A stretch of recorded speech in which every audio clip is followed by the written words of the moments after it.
Hi friends, my name is Femi and I want to welcome you back to my channel.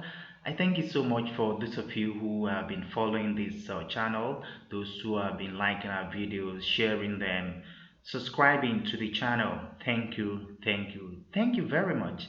And in case you haven't done that, in case you haven't subscribed to the channel, please do. It's still not too late. You can still subscribe to the channel. You can keep liking our videos, sharing them, and if you do that, I promise you, it's something that you're going to find worth the while. Because anytime we have a new lesson, a new video, you're going to be among the first who will be able to access it. And whatever your English language need is, whether it's writing, whether it's speaking, whether it's reading, whether it's grammar, whether it's phonetics, you can be sure that we're going to take care of those needs here. And in case you need English language for business communication purpose, you need it for day-to-day ordinary conversations, or you need it to pass an examination, whatever the exam is, just stay glued to this channel. And I promise you, you're going to enjoy our videos, you're going to enjoy our lessons. And for those of you who have been asking questions on some particular topics in the language, just exercise a little more patience. As the days go by, we're going to be looking at those questions one after the other so that we can all benefit from the quality lectures that will be coming through this channel. So today we're going to look at vowel sounds generally, and then we'll look at short vowels, but more specifically, we're going to look at the short vowel sound E in our lesson today. Okay, let's go now.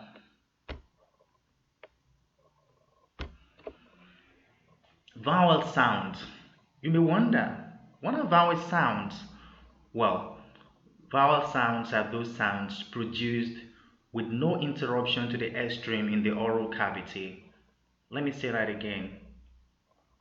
Vowel sounds are those sounds produced with no interruption to the air stream in the oral cavity. Well, that may sound like a bit of jargon, but by the time I give you examples, you'll be able to understand it better. We're going to do this by comparing what the vowel sound looks like to what the consonant sound looks like. Now, look below on your screen. We're going to see two sounds. The first sound is p, p, p. Okay. The second sound is e, e, e. Now let's go.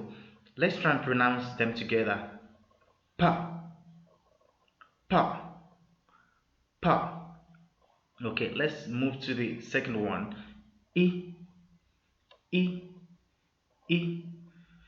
While pronouncing the two sounds, you probably noticed that when you pronounced the first sound, that is pa, the sound came out by force. It was as if the air stream was blocked, and then the sound had to come out by force its way out. That's what happens in the case of consonant sounds.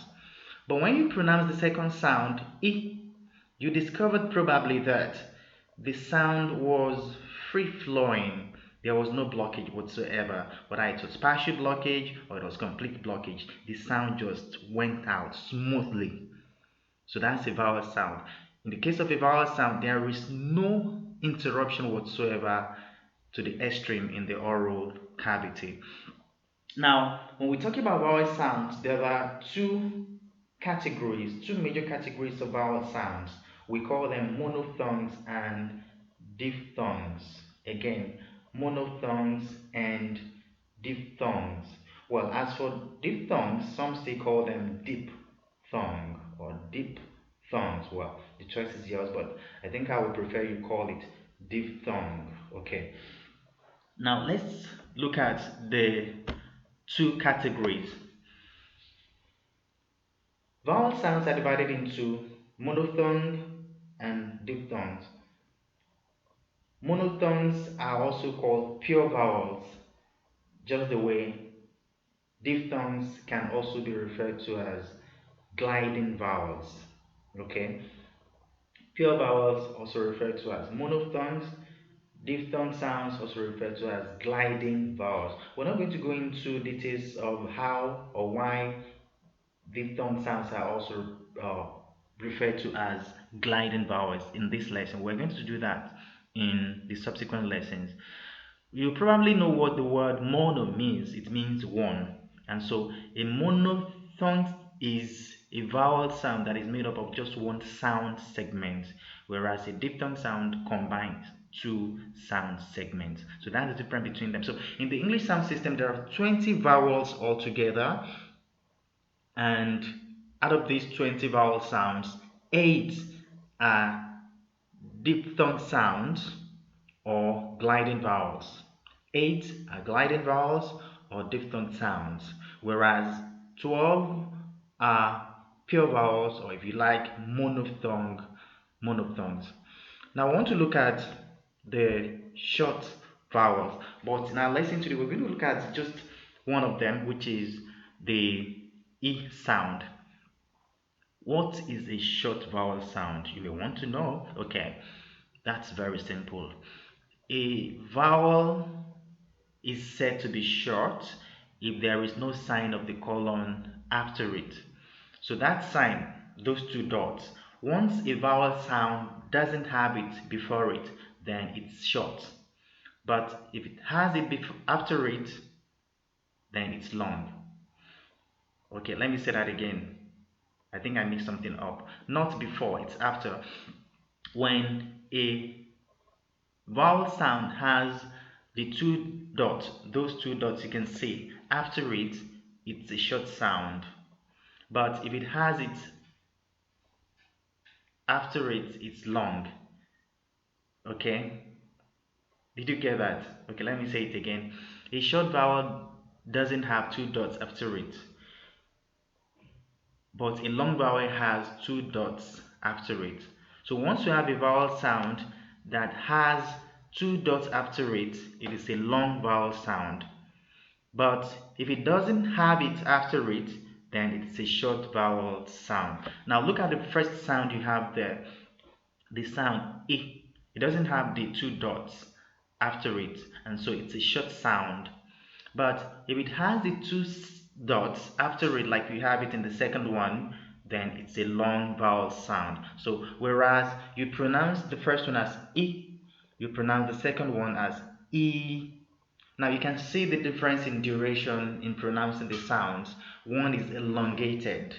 It's longer in duration when you pronounce it than the other. So I, E, I, E, that's the difference.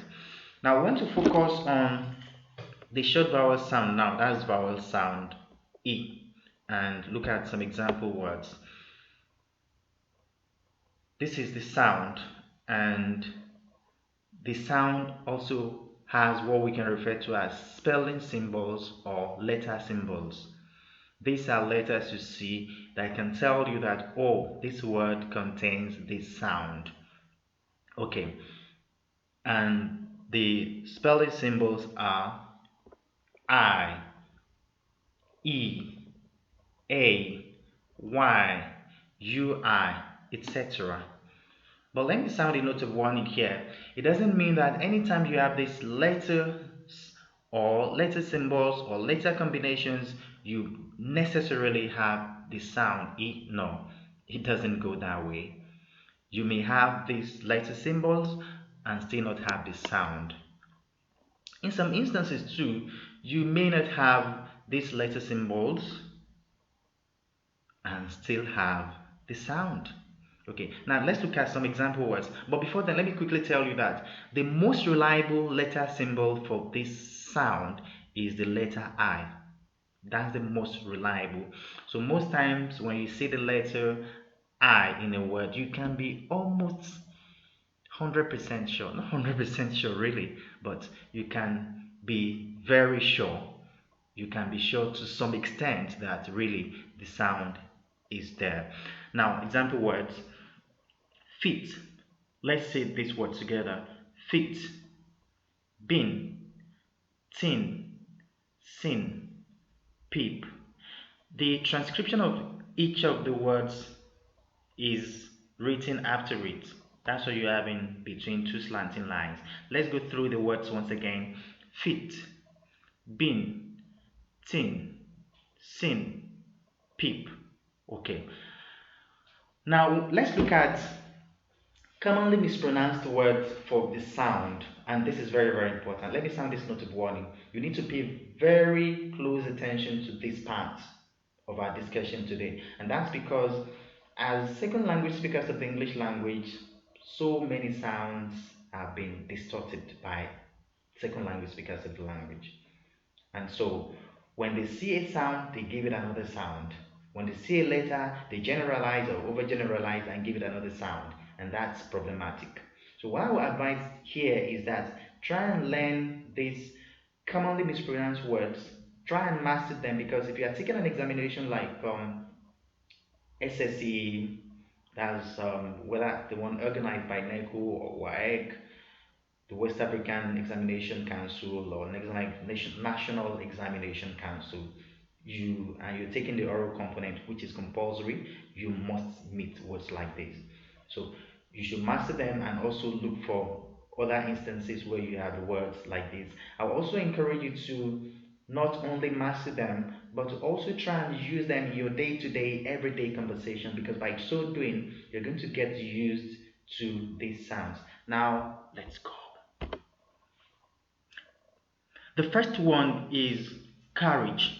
I'm going to run through the words one after the other, and after that, we're going to do that together.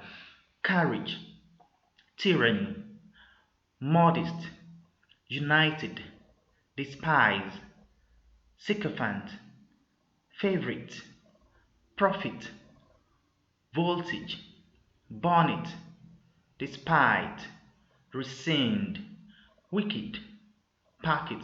Now let's go through them together.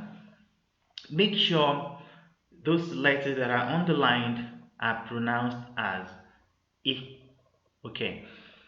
Courage, tyranny, modest, united, despise, sycophant, favorite, profit, voltage, bonnet, despite, rescind, wicked, packet. Okay, now let's just focus on some of these words, and if possible even all of them.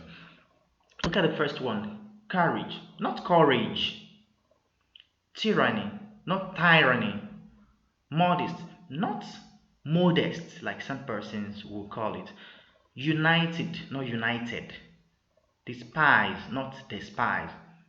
Sycophant, not sycophant. And this is a very popular one. Favorite, not favorite. So you can say this is my favorite color, this is my favorite food, and so on and so forth. You don't say this is my favorite color, this is my favorite food. No. Okay, now profit. This is also a very good one. Take note of the fact that the word PROPHET is pronounced exactly as PROFIT. Okay, prophet, prophet.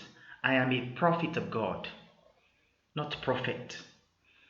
And so take note of the fact that the letter E underlined in that word is pronounced as E and not E. Voltage, bonnet, despite, rescind, wicked. He's a wicked man, not wicked man. Okay, packet.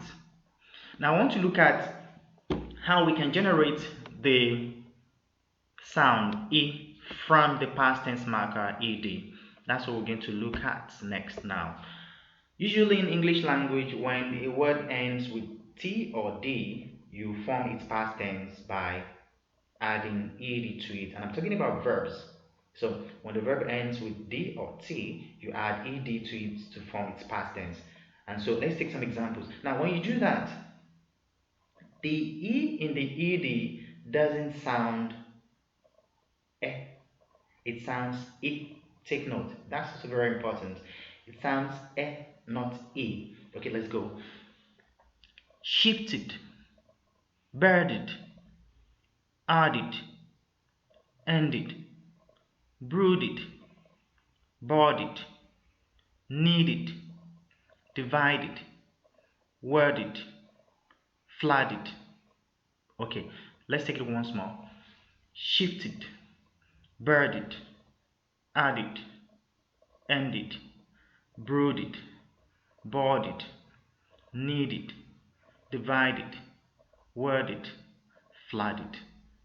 Okay, so I'm sure you can add more words to these words and then try to master the correct pronunciation. Like I said, try to use the correct pronunciation when you speak to people. In our next lesson, we're going to look at the vowel sound. It's also a short sound. But if you have enjoyed this lesson, kindly subscribe to the channel. If you have any question, you can ask your question on this platform. You can send us a message and you get an answer to your question. You may also want to get more examples for these words we just discussed for each of these sounds. Well, there's a book I will recommend, and the title of the book is Emeritus Oral English. Emeritus Oral English. That's the title of the book. It's a very good book, Emeritus Oral English. It's on Amazon, it's on paperback, it's in paperback on Amazon and Kindle as well. And I think you can also get it in good bookshops around you. But in case you just need a copy, you can call the phone number +234 080 22 341 150. Again, +234 080 22 341 150. Thank you, and I hope to see you in our next class.